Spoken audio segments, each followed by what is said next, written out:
In a previous lesson on working memory, we learned that the brain has a short-term limited capacity system for manipulating information, and it is closely associated with our conscious experience of what's going on.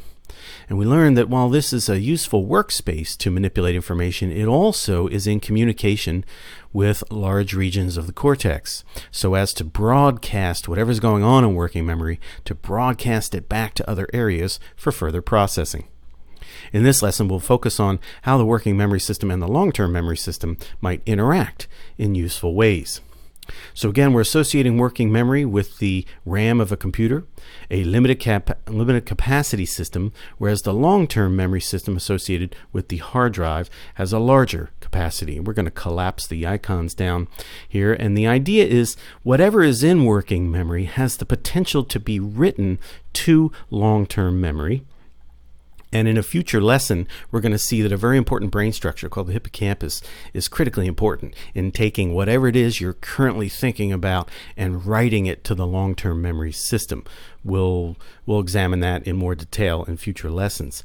But once it's in long-term memory, then when we retrieve that information, we're loading it back up into working memory. So again, the working memory system then not only is involved in writing information to the long-term memory system, but also retrieving it. So when we retrieve a memory, we're having the experience of the retrieved information, and we're having that experience because it's now in the working memory system. Now, in order to understand how the working memory system interacts with long-term memory, we're first going to characterize what is going on in long-term memory. Our information about the world is stored in the cerebral cortex as a network of memory traces representing the concepts we know. We've got some of those concepts listed down here. We have the concept of a tree and of a bird, and of a seed and wood and shark, and they're integrated. They're in a network of associations in long-term memory. Now, where did this bird concept come from? Well, we have seen many birds, and we've made memories of bird characteristics, and then we integrate those memories to form the concept bird. So we did the same thing with seed and tree and wood, so we can think of the information we're storing about the world as sort of organized in this conceptual network.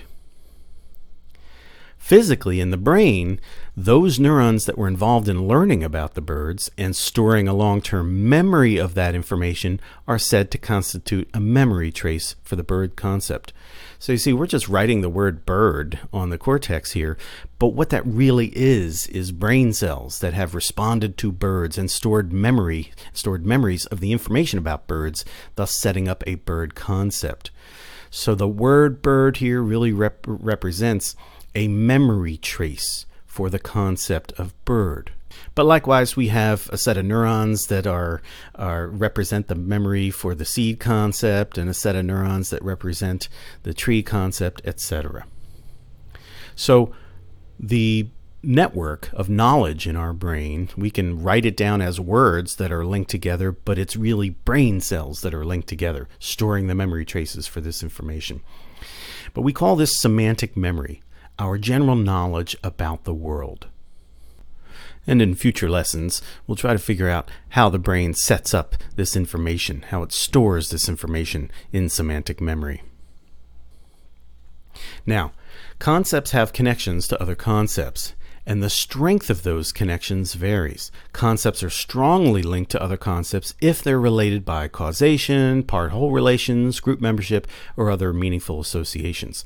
So we're going to have these red lines here indicate that concepts are connected to each other, and the thickness of the line indicates how strong the concepts are associated.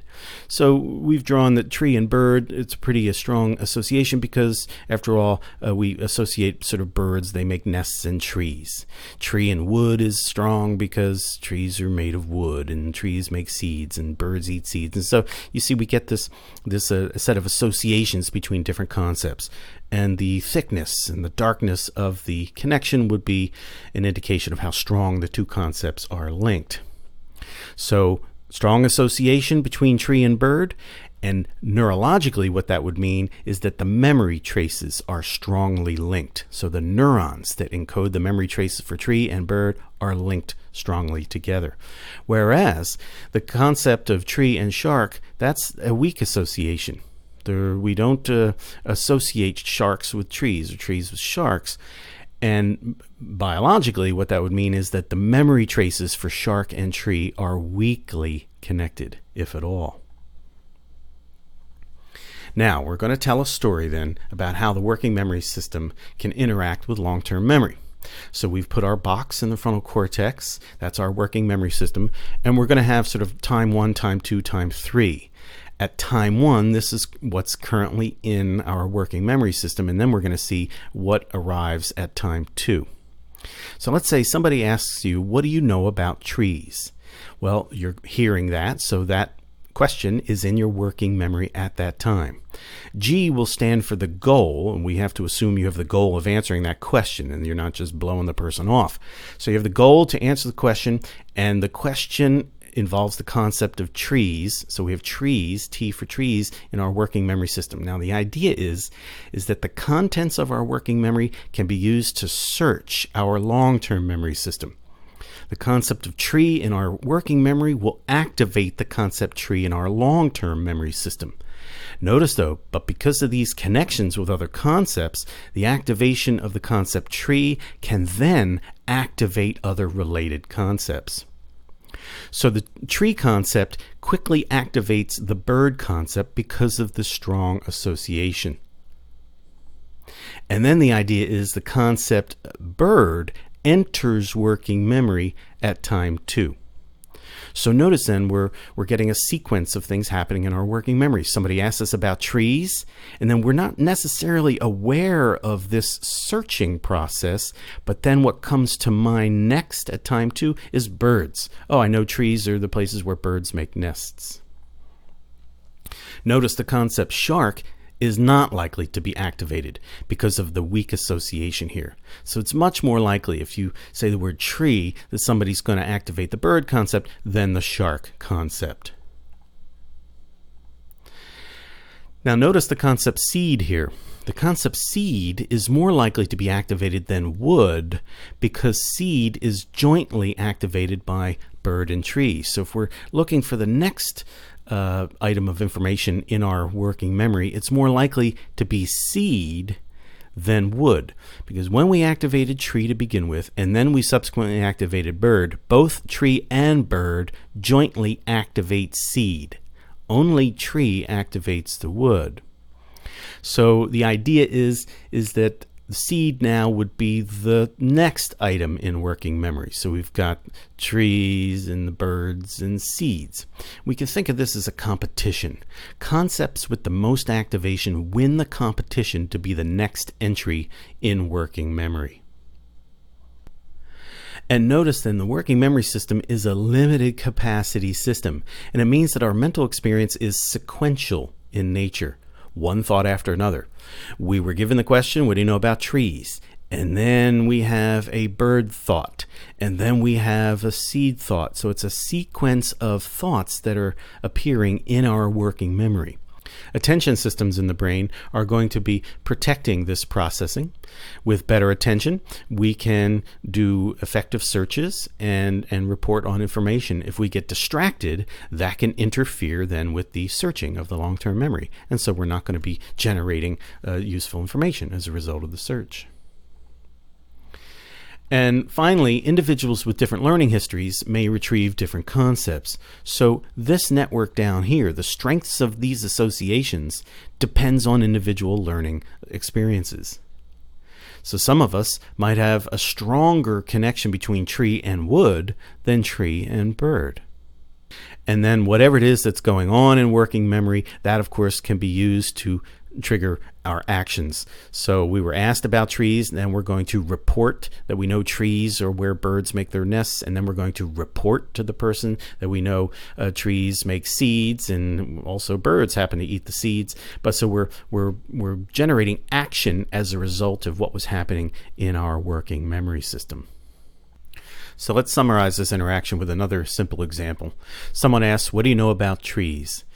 So again, the cue enters working memory at time 1, and the concept tree will search the semantic memory network. But in this case, the individual's just been taking a biology course, and they've learned all kinds of things about trees, including that they perform photosynthesis, which is when the trees are using water and carbon dioxide to make glucose, a sugar, and they release oxygen. So the semantic network for this individual has other information stored in it. But again, the tree cue is going to activate the tree concept, and depending on the strengths of these associations, the next concept will be activated. Let's say it is photosynthesis. So now the concept photosynthesis will enter working memory at time 2. So what do you know about trees? They perform photosynthesis.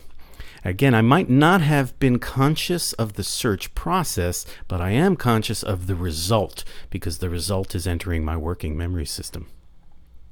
Also notice then the impact of an education.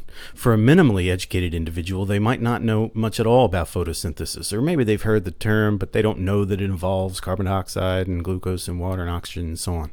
So the less educated individuals will have fewer concepts to retrieve. Their semantic network will not be as rich and well stored.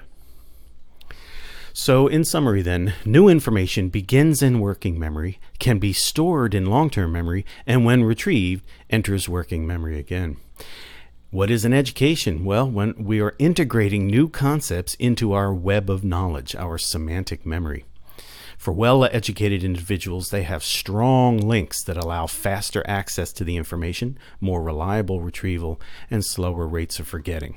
And again, in future lessons, we'll figure out how it is that information in the working memory system can be written to the long-term memory system so that we have a rich body of information about our world. In the school setting, then, it's useful to understand how brains are processing information and writing new memories, because that's going to inform our best practices for studying. Successful students try to maximize the transfer of information from the working memory systems to the long-term memory systems, so we can become an educated individual.